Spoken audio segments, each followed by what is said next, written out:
everybody, and welcome to another episode of Books of the Month.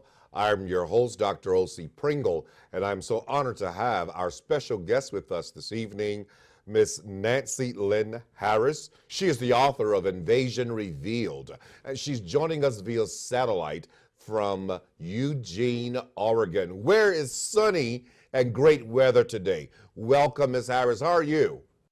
Thank you. I'm wonderful. I'm just great. You bet. Excited to be talking to you. Can I call you Nancy? Of course. Okay. Well, listen, tell me a little bit about yourself, Nancy.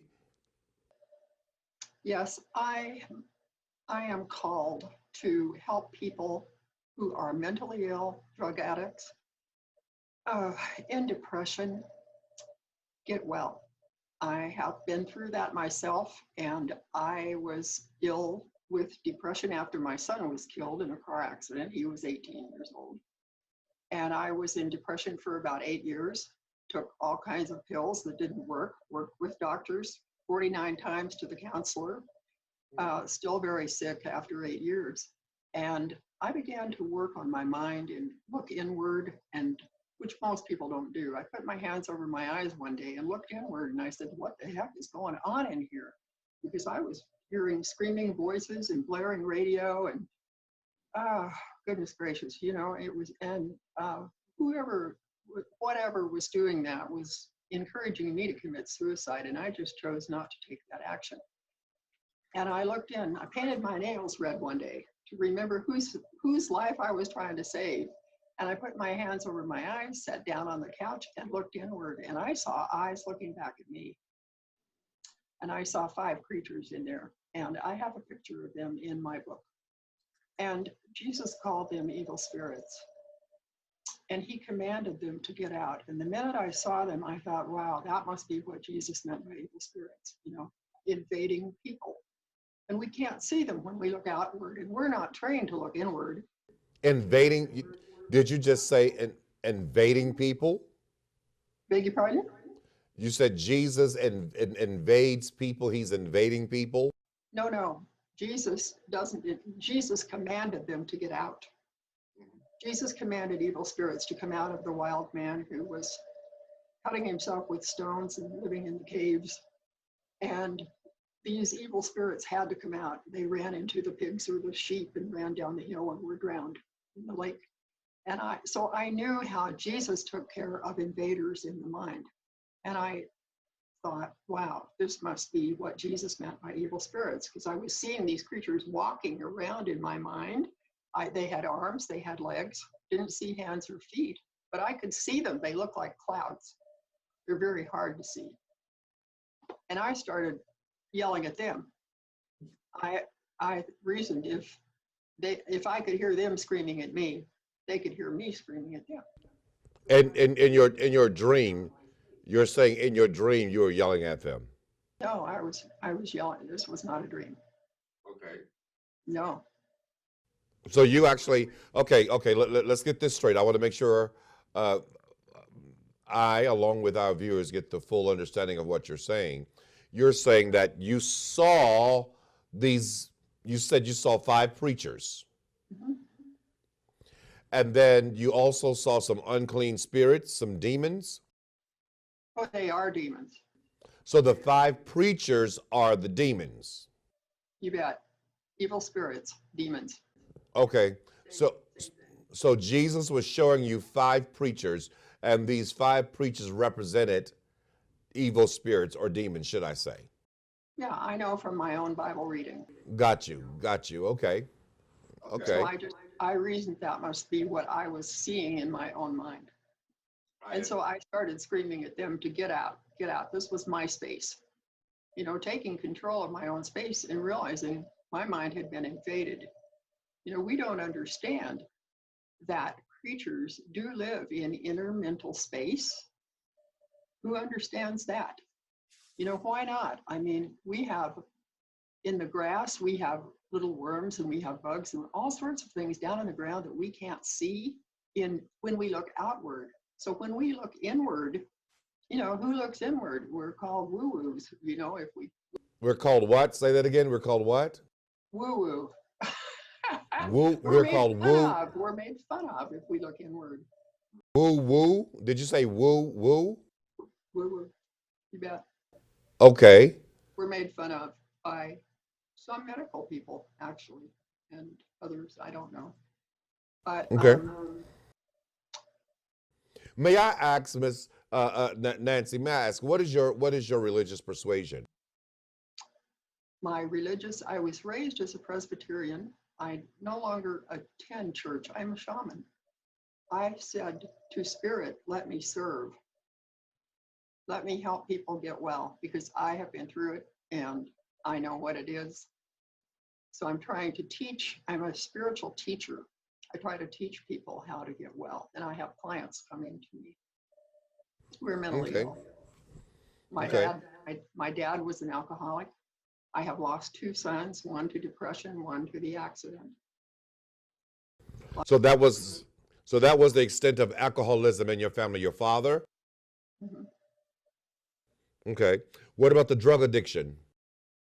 My 18-year-old son, Michael. Okay. Depression, my older son, Okay. Okay. Okay. my husband. Yeah. So, but here I am. I'm 80 years old, for heaven's sake. Oh wow, you don't look 80. Here I still am, and I'm working to help people get well because I understand it. And we don't understand that we live in a world made of spiritual energy. That is true. Yeah, but we don't understand that. Our thinking moves the energy, and we don't understand that. And our body is like a register that's registering what we're thinking. Correct. That is true. That is so true. That is so true. But let me go because I'm a preacher. Why would Jesus show you 5 preachers and those preachers are evil spirit? Why 5 preachers? I'm not understanding that part. Could you help me on that? I'm not understanding that part. Jesus didn't show them to me. Okay. I sat down on my couch, put my hands over my eyes, and looked inward, and I saw them. And I have read the Bible. I know what Jesus and his disciples spent time doing, casting out demons. Okay. Oh, that must be what Jesus was talking about. Okay. And so then I started yelling at them. Literally yelling at them. They're invading people on earth. They're invading, but they're an invisible enemy. So, Well, Nancy, may I ask, when you were yelling, what were you saying to these demons? when I was young, No, when you were yelling at them, what were you stating? the heck out of my space. Get out, get out. Jesus commanded them to get out of the wild man. He commanded them out. So I was doing what Jesus did, commanding them to get out of my space. Okay. Okay. And my Okay. mind went black. They were controlling my mind, so I couldn't see them anymore. They turned out the light. And they left. Oh no, they don't want to leave. They want to kill you, and they want to do it by having you commit suicide. Wow. I had to turn my thinking around, and that took me 8 months to love myself rather than hate myself. Was this through therapy by any chance? Say again? Was there any therapy during this period of time? I went to a counselor 49 times. That was just one of the counselors, and another counselor several times, and 2 psychiatrists, and they were basically no help. She would tell, I told her about these creatures that I saw in my mind. And she said, oh, don't do that, don't do that, don't do that. If I hadn't done that, I would be dead. We're being invaded on earth by these evil spirits, and nobody can see them because we don't look inward. I am able to see them. I could see them even before I became a shaman. Shaman. Okay, explain that to me, shaman, the part about being a shaman. What is that? I graduated from Dr. Alberto Violdo's shamanic training. And since I graduated, I've gone back and taken even more training. I do soul retrievals, illuminations, 7 chakra illuminations, cleaning the chakras, Okay. getting rid of things that attach to our bodies. So you have basically perfected that whole area of spirituality, would you say? Uh, Goodness gracious, no. That's huge. Okay. Okay. So again, church, there is a church, I was raised as a Presbyterian. but currently now I don't go to a church now, you don't go to a church. Okay. one that fits me. What would you say you're looking for? What I'm looking for, Yeah, in a church. one that recognizes that we're dealing with spiritual energy Okay. Okay. and that we control the energy with our thinking, that our thinking manifests on our body. Would you say would you say that the only reason, well, not the only reason, would you say that spiritual energies and demons, those are the same things? That spiritual energy and what? And demons, that's the same thing. Spiritual energies and demons are the same. We are made of spiritual energy. Okay. No, absolutely not. They're not the same thing. Okay. But you're really introducing some heavy duty stuff to me today, and I respect you for that. So, just before going to break, we were talking about, the whole spiritual world, spiritual energies, and then you're about to go into how thinking affects our world. Talk to me about that a little bit. Talk to our audience about that. Well, it's so important that we learn to love ourselves. Most people are hating themselves. We're not taught as children to love yourself. You're not taught that. Parents across the world need to begin to teach their little children to love themselves. So when they grow up, they're not dysfunctional. They're not taught to love. So we grow up hating ourselves and thinking that's okay. After these school shootings, really nothing is being done to change anything. They're just going on and on and on. The only way, even when students in the school turn and shoot their fellow students, my heavens, and what do? They send more guards? That's not going to do it. That's not going to do it. The children, the little children, that shooter was a little child at some point. True.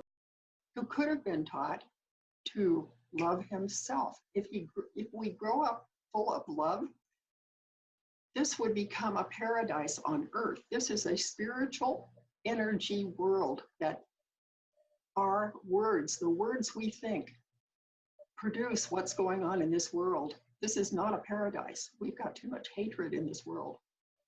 I have a question for you, Nancy. This is good. How do you deal on a spiritual level? How do you deal with someone who has no respect for you? Basically, they don't like you. How do you deal with that person? I would probably try to stay away from them because their negativity disturbs me. And, to do the work that I do, I have to have peace. I have to have peace in my mind. It is really important that we understand the definition of the word conceit. When I was a little girl, my mother taught me not to love myself. She said it was conceited. And I would like to read the definition, Webster's definition of the word conceit. According to Webster's dictionary, conceit means endowed with intelligence and imagination, favorably minded thinking, mental activity, high estimation, ingenious, aptitude, discernment, originality, and resourcefulness. Synonyms are clever, idea, concept, judgment, self-love, understand, self-esteem, and admiration. The opposite word conceitless means lack of understanding. A synonym for conceitless is ignorance. If we don't teach our little children to love themselves while we're little, nothing is going to change.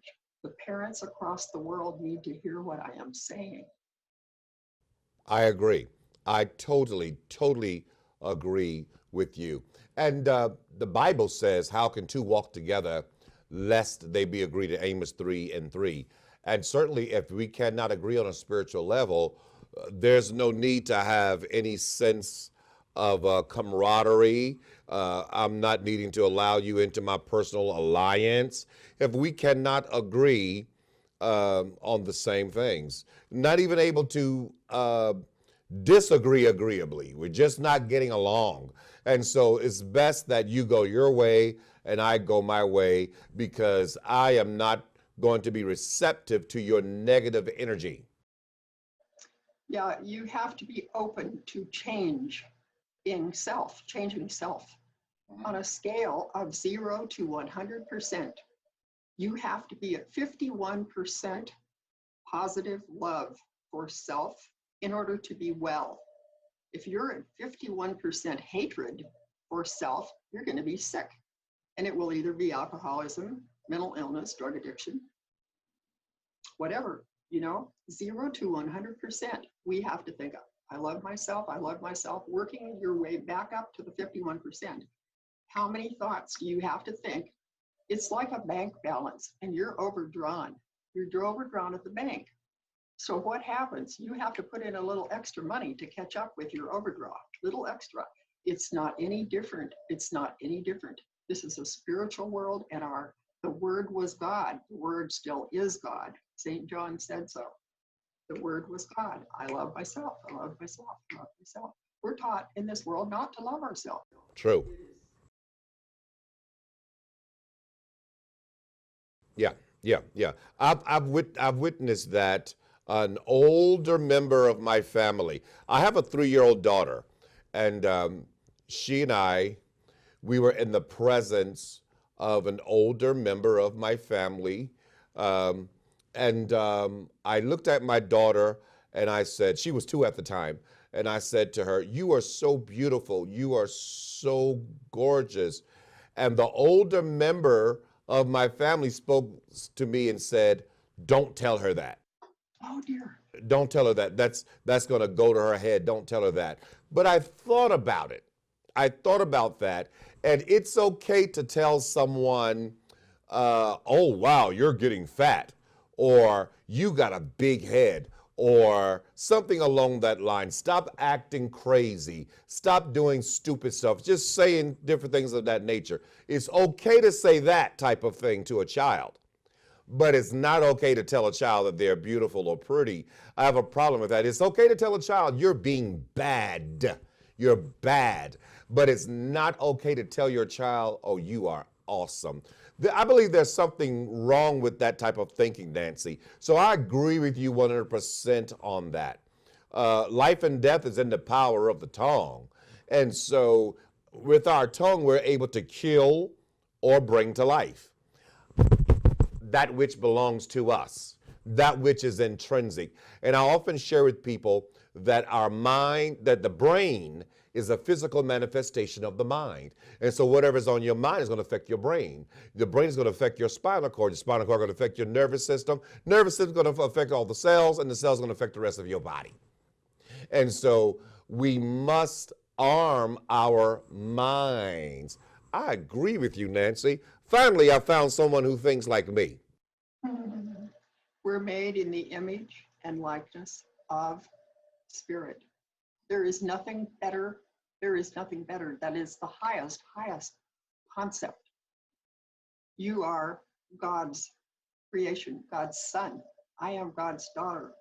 We have to think of ourselves high, much, much higher.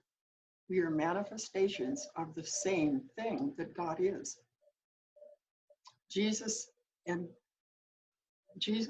believed he was equal with God, equal with God. We have to be equal with God, equal, not lower, not higher, same thing, same thing. And we're not taught that. And that way, you stop finding fault with yourself. And hopefully, older people will not find fault with a 2-year-old. That 2-year-old is precious.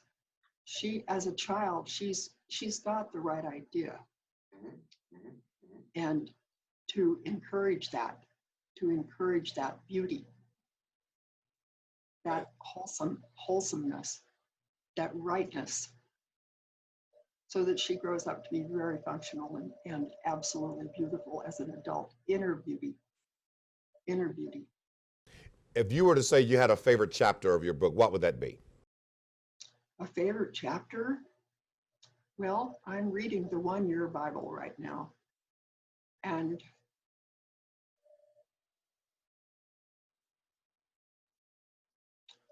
goodness, I think Job. I have read Job several times and trying to understand it deeper every time I read it. That's probably my favorite. What about your favorite chapter in your book that you wrote, Envision Revealed? Yeah, I just wrote the second. This is it's about 50 pages and it has 2 chapters in it. The first chapter tells about my illness and how I recovered. And the second chapter tells you how you need to think in order to get well. So it's got a new chapter in it. So 50 pages is, it's a nice little book and it'll tell you how to get well. Okay, absolutely beautiful. Well, I've really enjoyed talking to you, Nancy. You've been an awesome guest. You shared a lot of great information to make individuals really take a personal assessment of the way they think and how thinking affects your life and the effect that it will have on the rest of your life. And so continue writing, continue putting the message out there, continue letting people know that we are spiritual beings. That's what we are. We are spiritual beings that's being controlled by something considered as the mind. So a man thinketh, so is he. It starts in the mind. Any final words for our guest? Bless everybody. Bless everybody. Love yourself. Love yourself with all your heart. Just get rid of the self-hatred. Get rid of it and you'll get well. You won't be an alcoholic. You won't be mentally ill. You won't have depression anymore. If you love yourself 51% or more, you can get well. Love, love, love, love yourself. Well, Nancy, thank you for being our guest today. You've been absolutely outstanding. I'm sure you're going to get some viewers that are interested in your writings, okay? Listen, those of you that join us today on this episode of Preach the Word, thank you for joining us. As always, you are a committed audience. I am O.C. Pringle. I've been your host. See you next time, next week in the same place. God bless you. Bye-bye.